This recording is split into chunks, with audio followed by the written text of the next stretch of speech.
feel low, you can still go. Even when you feel slow, you can still go. Even when there's no hope, you can still go. I never answer to no, man, I still go. Welcome to the editing room, your boy Looney here. You know we always drop that produce it. Today, doing something different. As you can see, as we got up on the screen here, we're doing a tier list. I'm going to be ranking my feelings and my thoughts on the Infinity Saga, phases 1 through 3 for the MCU. I know a lot of people have issues with phase 4. I don't know if phase 5 is out. I honestly don't know. But I'm just going to give my thoughts on the original 3 phases, just to let y'all know how I feel they did. As you can see, the top level is Excelsior! Complete props to one of the greatest comic book creators of all time, Stan Lee. But please don't forget, we have like Steve Ditko's. You know, there are more people than just Stan Lee out there, but you know, that's when I think of comic excellence, the word Excelsior comes to my mind. So that is the highest rating that I will ever give, and we will see if anything slots up in there.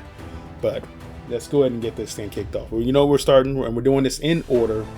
So you know we're starting first with Iron Man, who is a character, comic-wise, I still am not the biggest fan of. The movie version of him is way more likable, way more easily to care about than in the comics. In the comics, he's kind of an asshole all the time. So going into this movie, I did not have high hopes at all. But it won me over. And for Marvel's first real movie that they made, because they made other movies, you can go back and see, I've talked about this, the old school Spider-Man, the old school Captain America, the old school Punisher, they all suck. But this was the first movie that I will consider Marvel actually making themselves. And shockingly for me, it comes straight in at an A.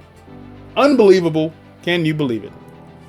The blasphemy that they were able to pull off with this movie shocked the whole hell out of me. Okay? But I'm proud of that movie. I think they did a good job, and it set a good foundation. Some ways it set a bad foundation in how, because of how much they slurped on Iron Man, other characters were not done to their full potential. Because they decided to go so grounded, and some of the characters should never be grounded. Okay? They're just not groundable to actually do them properly, in my opinion. But they started off with Iron Man, came in really good. Second, we're going with The Incredible Hulk. This movie here has things that I love and things that I hate. I really like the design. I have seen some of the deleted scenes from it that should have been kept in there, because they heavily, in my opinion, would have helped get some other things put up. But you know, for The Incredible Hulk, I'm battling between a B and a you tried.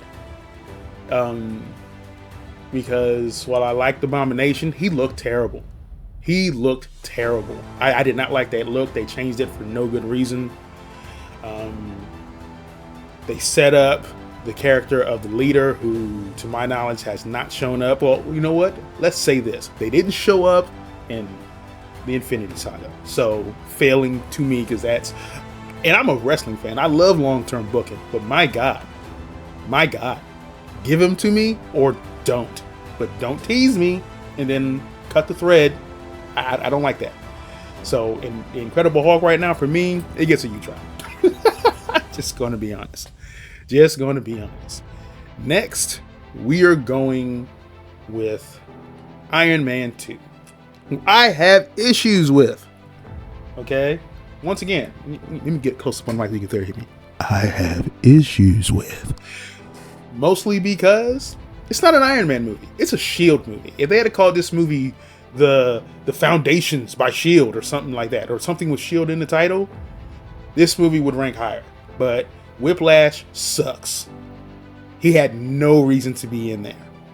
Iron Man's story in it is okay, but it's just completely convoluted and drowned out by let's get S.H.I.E.L.D.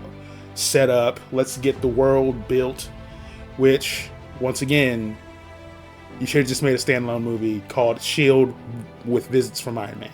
Then this movie would rank higher. But for me, this gets a D. Yeah, that's right. Gets a D.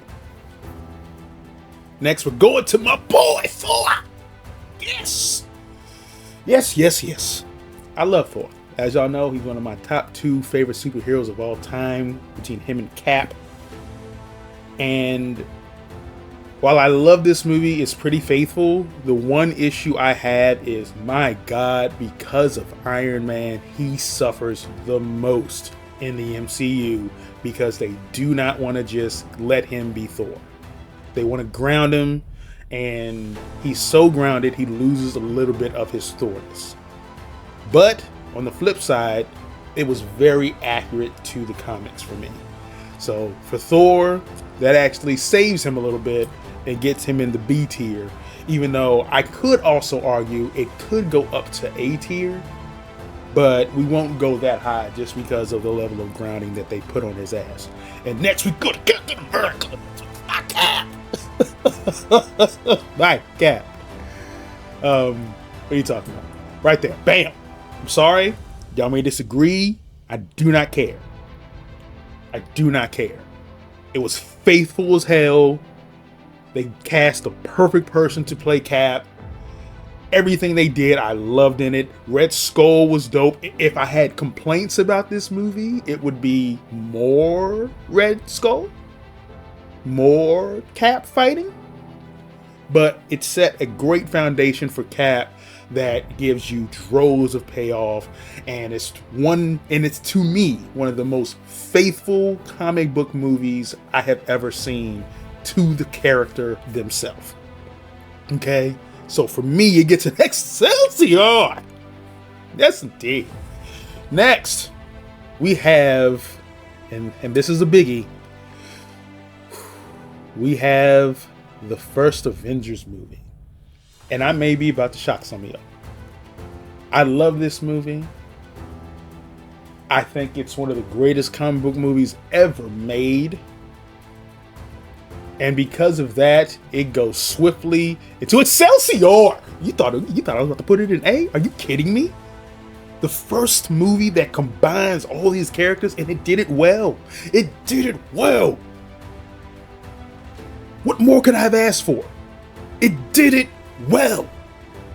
And it had no right to be that good or that fun. Okay? My God, that movie.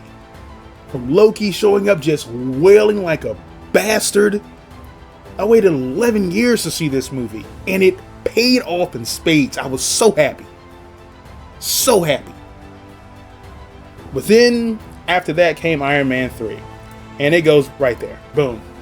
Worst I've seen. I cannot explain how much I was enjoying this movie until the cardinal sin was committed. And what was that cardinal sin? The Mandarin. I have yelled and screamed and fussed about this multiple times. The Mandarin to Iron Man is the Joker to Batman. You stripped Iron Man of his best villain by far, hands down. Hands down. And it's the third one. This should be the capper. This should be the one where you solidify, this is one of your main characters. This is your gold standard character as far as y'all want to push in Marvel. I would disagree. I think it should have been Cap and Thor, but I'm biased. But just putting it out there, my God, dropped the ball so many ways. So many ways. You had the Mandarin, you cheaply decided to switch it to some random white dude, and I understand how the Mandarin character could be an issue in modern times. He was created at a time where, let's be honest, they were pretty harsh to any Asian character. Okay? There are plenty of videos you could see of Caucasian males playing Asian characters with yellow paint on their face with buck teeth. Okay? That's easily searchable to find. But you found a way to modernize the Mandarin, bring him in, and it was dope. He had the throne, he had the rings. I'm wondering where it's going to be, because the greatest part about the Mandarin is he is diametrically opposed to what Iron Man is. He's mystical. Iron Man doesn't believe in that stuff.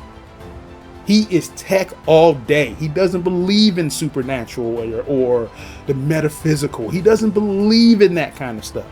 He's all about the future. What can I build? So Mandarin is the other side of that coin. They're yin and yang to each other, and you completely bastardized it, and it ruined that movie. And to be honest, he's barely even in the damn suit. It's more of a Tony Stark movie than an Iron Man movie on top of it. He was barely in the damn suits. Okay, at the end you have this massive cluster bang of suits just flying all over the place, for most of them just to get destroyed. So what the hell was he building? And then he destroys the rest of them by himself. This movie disappointed me so much. And then we came to Thor 2, which, my God, it had some things that are in there that are dope. It had some elements that were cool that we could have played around with. But you know where we messed up? You know where we messed up? Goddamn burn face, Malekith. No one cares about Malekith in the comics. I'm a Thor guy. No one cares about Malekith. There's different versions where sometimes Malekith is an enemy, sometimes he's an ally, sometimes he helped train Thor when he was a child. And all we got is him showing up, looking for the ether, really not doing anything. He may have been in the movie maybe 15 minutes. Maybe? He was trash. We built some stuff with Heimdall. We had the emotional moments of Thor's mother getting killed, even though that's not really his mother, but they say it's his mother. Odin is just a mopey bitch in this movie. Loki helps saves it. You know? But it could have been so much better. But I'll give it a you tried, because at least while they did have Malekith and they had Curse was wrecking shop. So Curse helps pull this out of the gutter for me. But my God, it let me down. It let me down. Okay? Understand this. It let me down. Then, of course, we have the beloved Captain America, the Winter Soldier. Please, don't even ask me. Don't even ask me. Don't even ask me. The introduction of Winter Soldier after losing Bucky in the first one, of course, this gets an Excelsior. Please. Incredible. The conspiracy theorists had to have loved this movie. It has everything in it. It even has the goddamn stealth suit. The inclusion of Black Widow just made perfect sense. This is how you integrate S.H.I.E.L.D. into an MCU movie, and it makes sense, and it's actually great. I felt like they did learn from Iron Man 2 for this one. But this one was amazing when Cap takes out that goddamn plane. Oh my God. I almost had an aneurysm of just straight up nut bustery. Okay? Shit. Getting me all perspirated up in here. Just thinking about that movie. I should watch that movie again. You know what? I will. Then we had Guardians of the Galaxy. I'm not gonna lie. This was a property I had more limited knowledge of. I knew of some of the characters, but you were wanting me to accept the fact that we got a walking tree and Groot and a rocket raccoon walking around with Drax, who I will still argue is not the real Drax because he's a little too comical for me, as opposed to how he is in the comics, where he is serious and he is a feared character. He was feared in this one, so I won't hold that against him. He was more aloof, or more direct. Yet whatever you said, he took it increasingly serious, which, okay, I was able to vibe with. In the later ones, he does get way too more silly, in my opinion. But for this first one, shocked the whole hell out of me. And I can't express how happy I was to watch it, because it's an A for me. I love the incorporation of the music, The way that they were able to blend the characters together and bring them together and make me want to know more about these characters. I mean, let's just be honest. This movie had no right to be good. No right. And it's a steal. A complete steal. Okay? Then after that, they decided to go ahead and do another Avengers movie. I was down for it. It had Ultron. I was down for it. It included Vision. I was down for it. And for this one, it only gets an A. It just missed getting an Excelsior. And you want to know why? I'll tell you why. Thor's purpose in this movie derailed it a little bit for me. Okay? I don't know what he went to that pool for. That part was just weird. And that really detracted from me. That's my major flaw with that movie. The whole Thor section is like they didn't know what to do with Thor, so let's just send him on some cosmic adventure that has no real payoff. Some may disagree, say, no, it does have payoff because it leads into him knowing about the rings. Yeah, but how do they pay it off in this movie? Yes, he helps with creating Vision, but it just ends up being a throwaway line at the end of the movie. And that really upset me. On top of, I'm sorry, there is no real way to get rid of Ultron. He has been a comic ass bane for them ever since Hank Pym created him, and that's my next issue. You stripped away a character that should have been here, and that is Ant-Man, Hank Pym. He's alive because we see him in the Ant-Man movie, but he's not in this. So now you make Ultron a quippy Iron Man lookalike, and I'm not a fan of that. You took away what I would have preferred to be Ultron, who's menacing, terrifying, and based off of a man who's having psychological issues. Hank Pym is slightly insane. And it leads to a lifelong issue of him and his son, aka Ultron, constantly having beefs. But it was so shoved up Iron Man's ass at this point, it is a detraction for me. Just gonna be honest. So the Thor stupid side plot that I was not a fan of, and just needing to have Ultron be quippy and everything like Iron Man was a detraction for me. So, and that kept it from being S tier, okay, in my opinion. Next, we have Ant-Man. You gave me Hank Pym. You didn't give me Wasp, though, which I heavily penalized for. But on the other hand, you gave me some of the funniest goddamn moments in all of the MCU, and you gave me Luis. I'm not. Luis is so dope. I love me some Luis. Where is he? Luis should be peppered through all the MCU. Okay? You hear me? All the way through. But he hasn't come back. At least in a while. So, Ant-Man for me, just off of the sheer enjoyment and hilarity that ensued. They even had T.I. in here. What? They even had a stupidized version of Yellow Jacket in here. Which, okay, you changed it, but I like how you did it. But for me, it gets a solid B. Solid B. I enjoyed it. It was funny. Luis, you know what? You know what? Just off of Luis alone, bam, it gets A. It gets an A. Luis and the way he tells stories was hilarious. Hilarious. Every time I see it, I still laugh. Okay? Then they followed that with the third in the Captain America triumvirate. Oh my God. Civil War.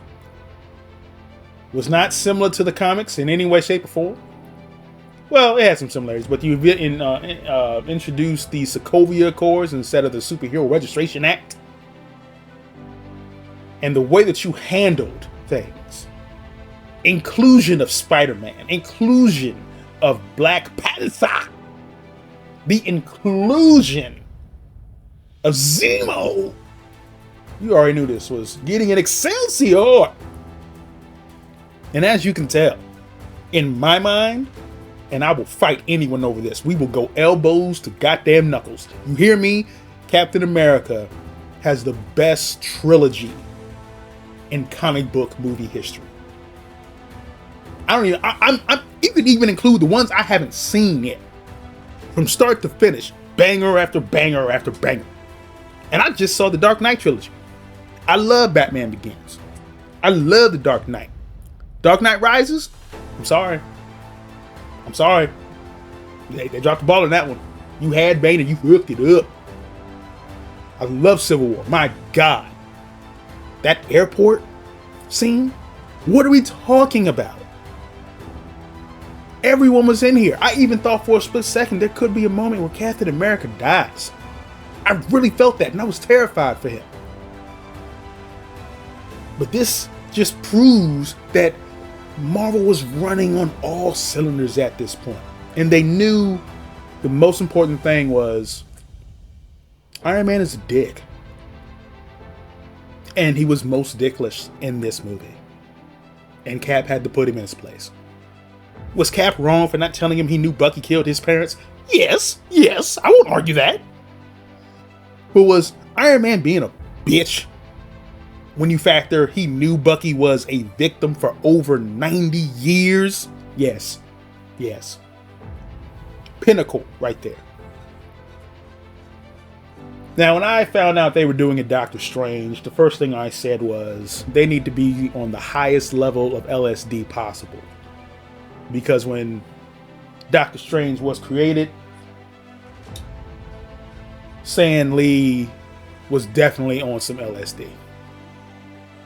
There's no ifs, ands, or buts about it. He was on some LSD. And you know what this movie was? It was glorious. Simply glorious. And I was to the moon, and it did not disappoint. The visuals trippy. The story was very accurate to the comics, except it did exclude his sister, which is a major focal point for Doc Strange. His failure to be able to save his sister's life drives him to be the best. So when you factor that and that being removed, that does detract a couple of points from me, because it is a driving force of Doctor Strange in the comics, the failure to save his sister. So that does knock it down for me once again. But the main villain, I can't remember his name, the dude is, who ends up working for Dormammu. And once again, did I tell you that it had Dormammu? Dormammu. Even though he was a Technicolor rainbow face, hey, it had Dormammu. All the characters I needed to be there were there. I really felt the energy from it. And God, it was a visual feast, and that gets it an A tier. My God. Okay. Next, we have Guardians of the Galaxy Volume 2. Not as good as the first one. Okay. So just off that, it can't get to A tier. But I will place it in B. And do you know why? Because of how dope the colors were. Yeah, that's right. You gave me Ego. You introduced Mantis. The death of Yondu was impactful. It was heavily impactful. And it really made me just think, damn, this is some great storytelling up in here. But it has one issue, that it really doesn't have much payoff for the Infinity Saga. It really didn't boost anything for me. It was just more of a continuation, but not as funny. So I appreciate it, but it wasn't as funny looking back on it for me as the first one. And it just didn't fill all the void for me. And you know, maybe I'm a little bit biased because once again I'm a comic guy, so I would have preferred his dad to have been Jason of Spartax, who is his actual father in the comics. And literally we get Star-Lord, who has all this incredible power, and he completely loses it like 30 minutes after he finds out he has it. So it's kind of his loop wasn't that interesting to me. Next we have Spider-Man in his first real Marvel movie that has no cluster banging. Well, actually, I guess it does still have some cluster banging for Marvel. I mean, Sony, but at least you gave us Spider-Man mixing and mingling. I heavily enjoyed this movie. Vulture was done beautifully. I enjoyed seeing him actually in school where he was actually trying to learn things. You changed up MJ, but I actually liked the change. It caught me by surprise at the end. I loved Ned, who really brought some camaraderie to him and Peter. I really enjoyed that. I liked seeing Peter's interactions with Iron Man. My one negative for this is, once again, it's them shoving too much Iron Man up your ass. Okay? I enjoy the MCU Iron Man, but goddamn, he was in here slightly to a detriment to Spider-Man, who is more of a singular kind of character. He was kind of becoming Iron Man Jr., which is a little bit much, because he is his own being. Because Spider-Man is supposed to be the everyday person. Tony Stark can never be that. He was born rich. Most of us are born broke. That's Spidey.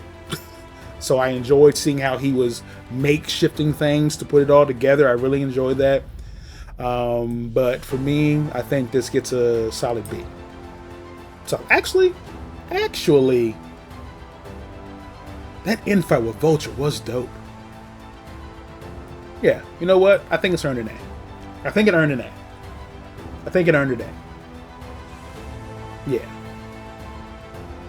Next, we have the best Thor movie that has ever existed in Thor Ragnarok. You gave me a buddy road trip with him and Hulk. You gave me Contest of Champions. You gave me Valkyrie. You gave me some full showing of Thor's abilities. Let me tell you something right now. If the Thor in the comics right now, or over the last year, fought Hulk, wouldn't even be a fight. He would wreck him so quickly. Hulk wouldn't have the time to get angry enough to level up to fight him. Okay? Thor is on a different level right now. And I was nice to see that get slightly brought in, and you give me a Thor that's relentless. You gave me Hela, who massacred Asgard people like they were nothing. Blades just coming out of her fingers and shit. She killed the Warriors 3 like they weren't shit. Hogan had a nice standoff, but she murdered him with the biggest sword ever. Heimdall had things to do. Odin died, passing the Odin Force on, which also happened recently in the comics around the time this came out, so that was dope to see. We got to see Surtur, for God's sakes. The only thing I need now from the MCU for Thor is give me Mangog. You know what I'm talking about? You gave me Surtur.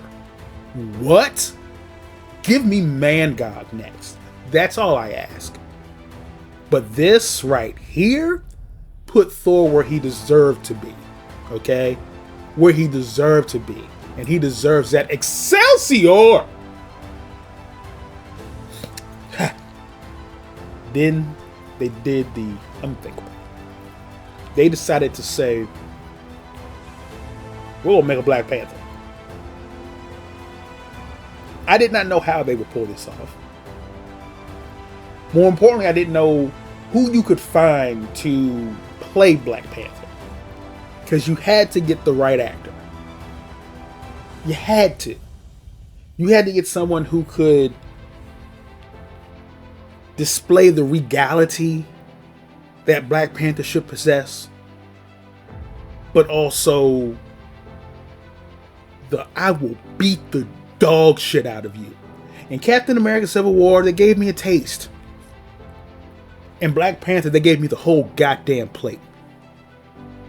I will even ignore the shoddy CGI at the end when they're on that platform for all the trains, because that CGI was atrocious, but Killmonger was incredible. Incredible. You gave me Man-Ape, you changed his name, but guess what? He was dope as shit. Okay? You gave me Shuri, who in the comics, I'm not a big fan of. I liked her in here. She's the annoying little sister that you just want to kick in the ass and lock her in her own room. But she's smart as shit, so you respect her. That's right, I said respect. So for that, and in memory of the Bows who went away way too soon, I think Black Panther, I think it's Excelsior. It's even grown on me more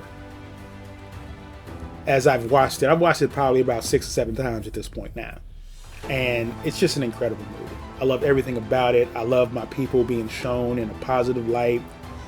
We do have some dumb shit up in here as well. But between Killmonger's performance, T'Challa's performance, and don't forget the ladies. The ladies were incredible in here. Okay? Okay? Incredible. It was just a beautifully made movie, and I love it to death. Love it to death. Next, we got Avengers Infinity War. Finally, Thanos shows up. Finally! What are you talking about? Excelsior! There is no debate. There are no questions. This is what a massive team-up movie should be. And the best part about it to me, I have never felt, outside of Star Wars The Empire Strikes Back, I've never felt so exuberant and sad at the same time at the end of a movie. When Thanos wins, yo, it's a gut punch, and you feel it. You feel it. And this right here, one of the greatest comic book movies ever devised. The people who wrote this must have had migraines putting this together. Okay? Severe, can't take a shit migraines. Because, my God, y'all did exquisite. It looked beautiful. Everyone got moments to shine. But the highlight for me was seeing Thor make that goddamn Stormbreaker. Even though Stormbreaker, I will still argue, belongs to Beta Ray Bill. They changed it up. They adapted. They gave it to him in this one. It's a giant axe. And when he crashes down in Wakanda, that's one of the get your ass up and let's wreck moments. And it's one of the dopest ones I've ever seen. If you did not want to jump up and fight and charge with him, Groot, and Rocket, you're an ass capper. Okay? Okay? What we talking about? Ant-Man and the Wasp. Woo! You want to talk about losing some of the momentum you had with the first one? My God, this one gets a you tried. The guy who just kept trying to take the building. I don't even remember his name. He was forgettable. Ghost was in it. Not a big character for me. She was okay. They wanted me to feel bad for her. I didn't. They got Goliath in there, who, for me, I just mostly remember for getting killed by the fake Thor. And the highlight in this movie is the Luis moments. But there's a lot of downtime. It was great seeing Janet Van Dyne get brought in, played by the beautiful Michelle Pfeiffer. But it was just an okay movie. It had some funny moments. it lost the heart that I felt the first one really had, the dynamic between father and daughter, which was really engrossing. It's in here a little bit, but it's just more of a, I would call it a palate cleanser. It was just a palate cleanser to keep things moving in some direction after Infinity War. And it has the unfortunate timing of coming in after Infinity War. Just so amped, and for me, it was just let down. But after that, we got Captain Marvel, a character in the comics I'm not a fan of. I used to be, but after Civil War 2, they completely made her unlikable, and I'm not a fan of her. But the movie I felt was okay.